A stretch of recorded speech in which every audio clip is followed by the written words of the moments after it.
Guys, welcome back to our YouTube channel. So to this video guys, may dumating na naman na mail galing sa government.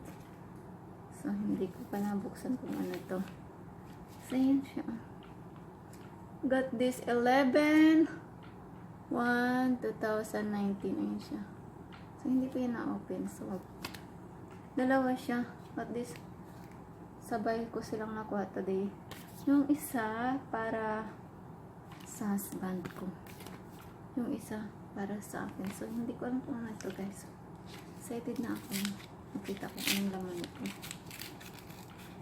Kasi natapos na yung biometric ko. So, hindi ko alam kung anong next. Anong next sa biometric. So, sana naman. Huwag naman problem. Ako. Naku. Ano naman to? Parang problema na naman. Sabi daw, re-application to register permanent resident or adjust status. Request for evidence form I-485. Ha? Ano ibig sabihin naman ito? Ano maintindihan? Sabi daw, there my name. We are writing you. Why we are writing you? On April 24, 2019, you submitted your form I-485. We are writing to inform you that we need more information from you to make a decision on your case.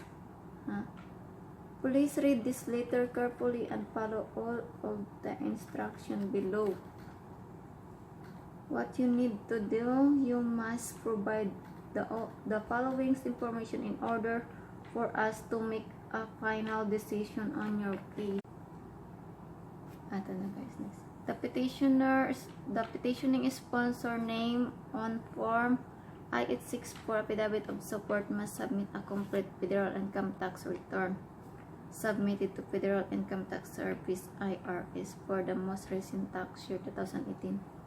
If you submit a transcript, it must be a tax return transcript from the IRS. So,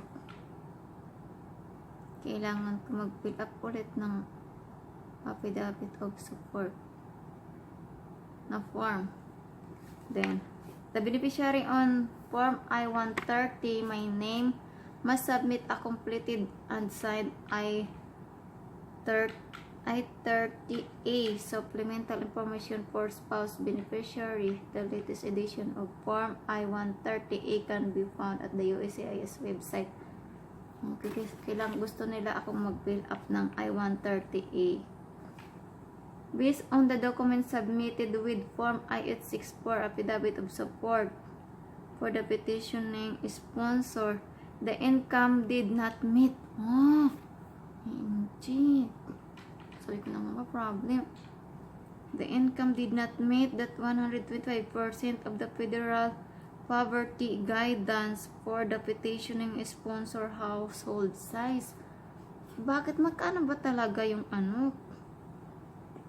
See Form I-864 fee for information on the federal poverty guidelines. So, titingnan ko nga ito kung magkano ba yung 125%. Magkano ba talaga yung household size? Obtain a qualifying joint sponsor who demonstrate the ability to support you or submit evidence of asset. Submit evidence of asset. See? Mayroon pa rugtong. See Form I-864 instruction for more information. If you decide to obtain a joint sponsor, you will need to submit a completed and signed Form I-864 affidavit of support from the joint sponsor. Of all feeds must be present of the following latest edition date. Provide the joint sponsor social security number on Form I-864. Provide a correctly calculated household size on Form I-864. Submit a complete copy of joint sponsor federal income tax return and supporting tax Ha? Documents W2. W2 S 1099S Form 255 and tax shielded for the most recent tax year. Submit evidence of joint sponsor status as a United States citizen, United States national, or lawful permanent resident. Hindi pa naman ako lawful permanent resident. Wala pa akong evidence na ganun. Tapos ito pa. The total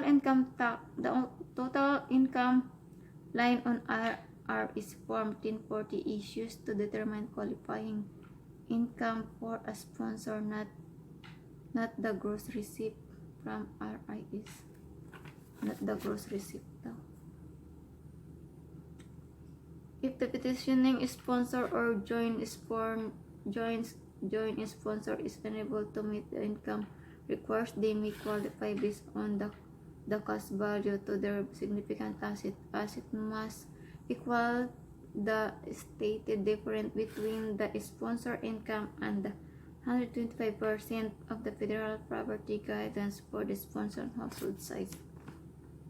Asset must equal the difference for application filling as orphans. Asset must equal 3 times the difference for a spouse or a child of a United States citizen.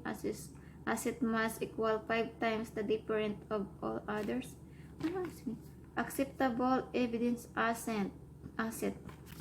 Back statement covering the last 12 months.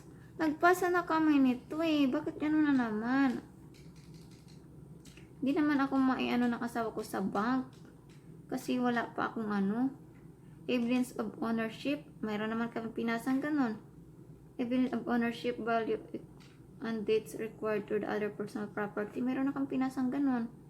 Evidence of ownership or recent license appraisal of or country tax assessment, any mortgage. Wala man mortgage yung asawa ko. Ano ba yan? You need to do it. Further instruction and the latest edition of Form I-64 US. Visit the USIS website.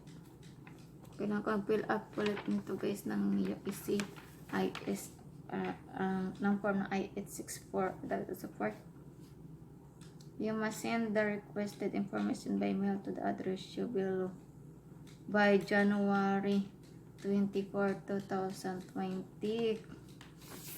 Kailangan ko na daw mapasa sa January 24. Yung hinihingi na naman nilang bag ulit. Ay, na. Ito yung tungkol para sa asawa ko. Chichi ko mamaya kung magkano ba talaga yung household size. Hindi daw na-meet yung 125%. Okay. Ano pa yan daw na?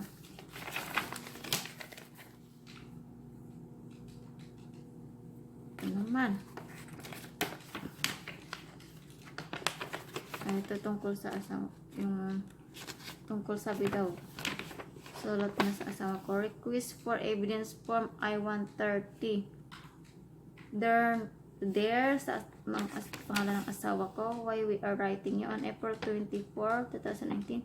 You must submitted your I-130. We are writing to inform you that we need more information from you to make a decision on your case. Please read this letter carefully and follow up all the instructions below. Submit 2 identical color photographs for my husband's name. My husband.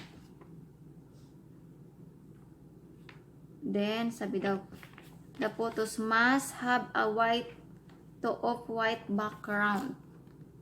Be printed on thin paper with a glossy finish. Be unmounted and retouched. Ito yung number 1, have a white to off-white background. Number 2, must be printed on thin paper with a glossy finish. Number 3, be unmounted and retouched. Number 4, be yung 2x2 and in thin color. Number 5, have a full face, front frontal view. Number 6, have a head height of 1 to 1 and 3/8 from the top to their hair to the bottom of the chin. Ang dami ini. Have an eye height between 1 and 3/8 to 1. I don't know, from the bottom of the photograph. Kailangan nila picture para sa asawa ko, guys.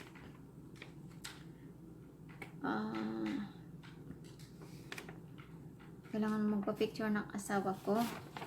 Tapos, ito pa yung mga inilagay, guys. Ito. Hindi ko pala nabasa. This is a similar to a passport style photograph. Your head must be sheer unless you are wearing headwear as required by your religion. However, your face must be visible if a digital photo is submitted. It must be taken from a camera with at least 3.5 megapixel of resolution. Using a pencil or pen, lightly print the name and fill your registration number on the back of each photograph you submitted. Okay. Ito naman. The beneficiary on the Form I-130 must submit a completed signed I-130 supplemental information for the spouse beneficiary. The latest edition of Form I-138 can be found at the AOS. Okay. Submit evidence to establish that you match the name and the beneficiary. My name intended to establish a life together when you married. Such evidence may include, but is not limited to, children such as a birth certificate ng anak, adoption, court, school records, medical records, listing the parents as a contact or guardian, evidence that you and your spouse have lived together and share responsibility for a common residence, such as list in both names, deeds and mortgage, both names showing joint ownership, evidence that you and your spouse have combined financial resources, including financial records showing joint owner of asset and joint responsibility for liabilities, such as bank account. Hindi nga ako pwede sa bank account kasi nga kailangan pang SSS. Tapos insurance policy that show the other spouse as the beneficiary, joint federal and state tax return, joint utility bills. Ayan, nung nakuha niya lang sa akin joint utility bill sa ano siya, sa electric. Tapos yung deeds, joint installment or other loans or credit cards, account statement, evidence that you and your spouse have made state health and financial planning agreement with each other, such as a will. Kailangan pa ng a will or a trust or a durable power of attorney for healthcare, property, or both. Affidavits from third parties who are familiar with your merits. An affidavit should be supported by documentary evidence and sworn to or affirmed by people who have personal knowledge to your courtship, wedding ceremony, and marital relationship, and who can provide a detailed explanation of how they acquired the knowledge that acquired to know knowledge you, and also submit your own statement. A person who provide an affidavit for you must be provide their full name, address and date and place of birth, and may have no testify before an immigration officer.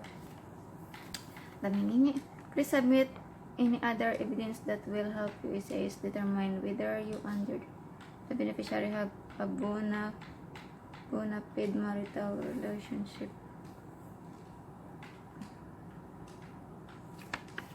Yan, sabi nila kailangan maipasa din namin ito sa lahat ng hininga nila sa January 24.